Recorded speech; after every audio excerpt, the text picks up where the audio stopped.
The number of coronavirus deaths in Italy has surpassed that of China. 3,405 people have now died of COVID-19 in Italy. That's more than 100 deaths than in China. Health officials say in Iran, one person in that country dies every 10 minutes.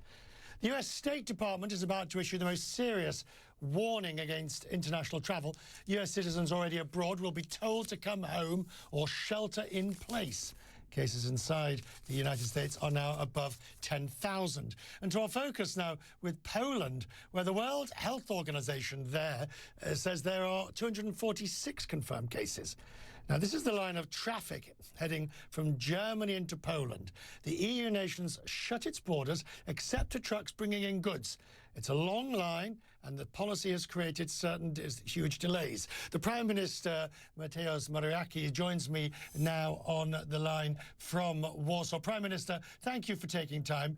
I know these are exceptionally busy times for you, and we're grateful. Let's start with the position in Poland for the coronavirus. How close are you, do you think, in Poland to the peak?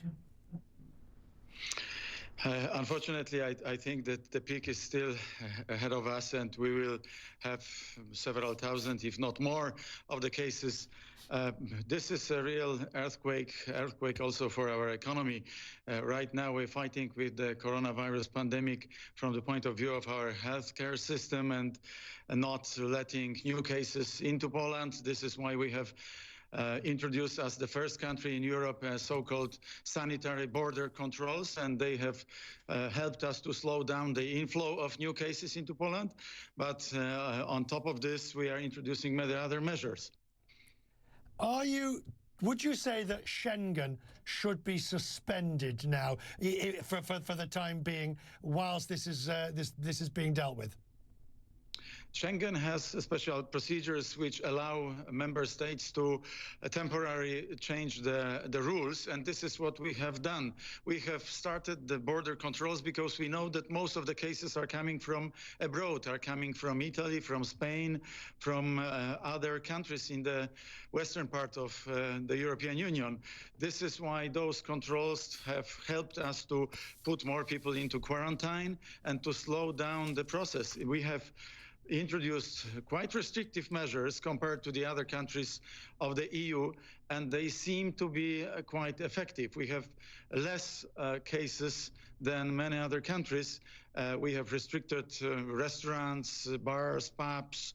We have also stopped schools and kindergartens.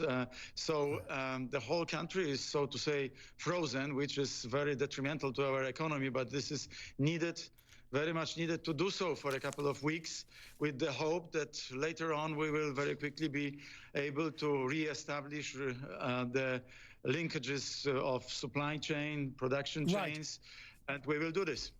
Now, in terms of the economics of this, you've put forward a plan, a robust plan. In fact, it's one of the most robust in the sense of you're actually prepared to pay companies up to 40% of certain workers' wages in certain circumstances. This is a bold move, but can you actually do it? Is that not, putting it bluntly, that's a very expensive move that can break the bank?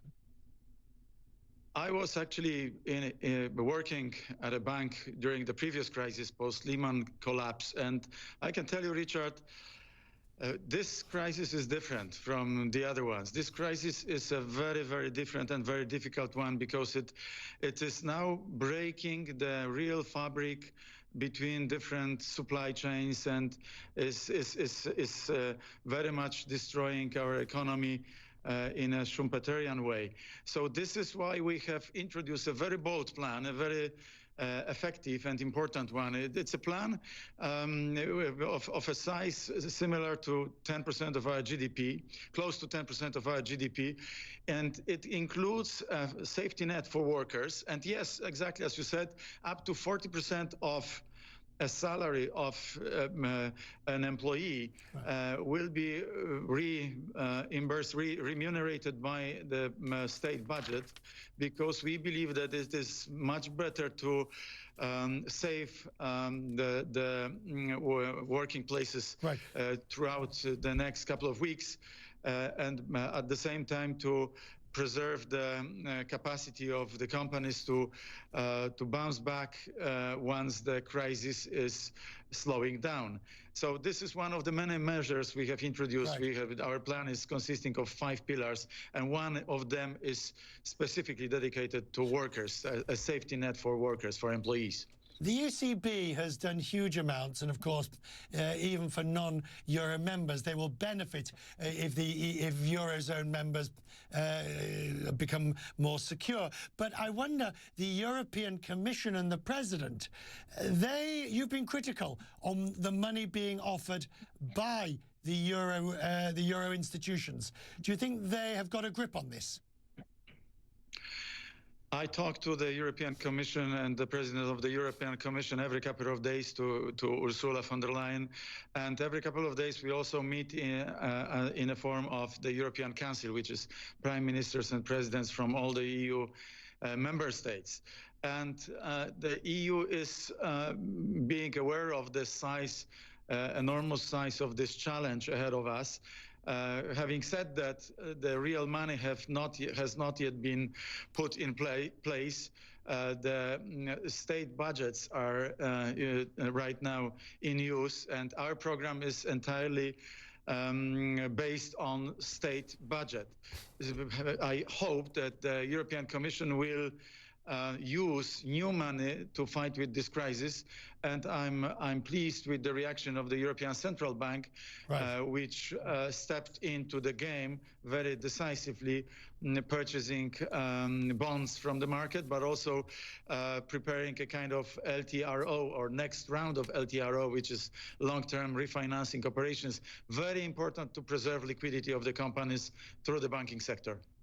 Prime Minister, we'll touch base with you again, if we may, as this crisis continues, to find out how it's going. I'm grateful for you tonight for taking time. Thank you, sir. Thanks for having me.